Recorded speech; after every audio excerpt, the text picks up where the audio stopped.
Hello po mga kaprobinsya, mga kabaro, mga halamanero, yan po. At meron po tayo ditong yan.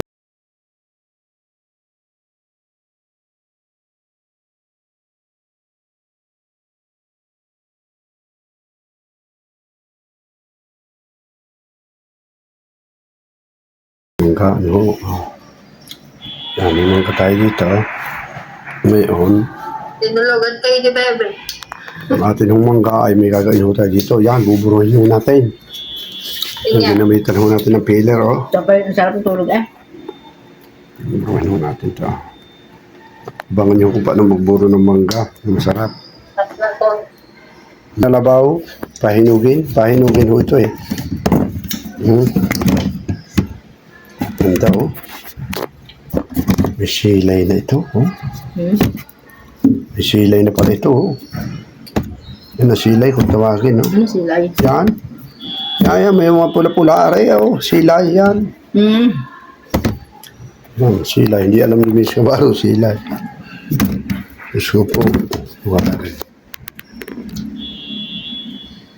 Ano po mga kaprobinsya, mga halamanero, mga kabaro. Ayan, tayo po ay buburo na ng mangga. Ito pong manggang ito ay kinain ko nitong peeler. Oh, ayan. Kaya ito ay napakaninipis ng kayat. Inyo, oh. Parang pansit siya. Oh, ang lilit ng kayat to. Yan, oh. Ayan. Maninipis, ano, yan. Sarap po itong binurong ganito. Gawin niyo po ito sa inyo, isi-share ko po sa inyong video. Ano po, yan. Siyempre, una, mangga muna, ano ho. Ano ho, ilang asukal at asin. Asukal at asin natin, may ganyan dyan. Ano ho, at mamaya isasalin ko. Ayan, ipagligita ko sa inyo pag sinalin ko ito. Nibalik na natin asukal, may bawang, ano ho, asin. Ano ho, asukal, ano ho. Mangga. Halo-haloin po natin, ano ho. Halo-haloin po natin, lumakot, ano.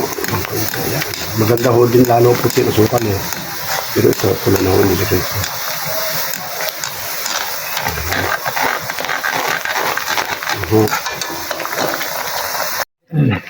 So nga po mga kaprobinsya, mga kalamari, mga kalamari.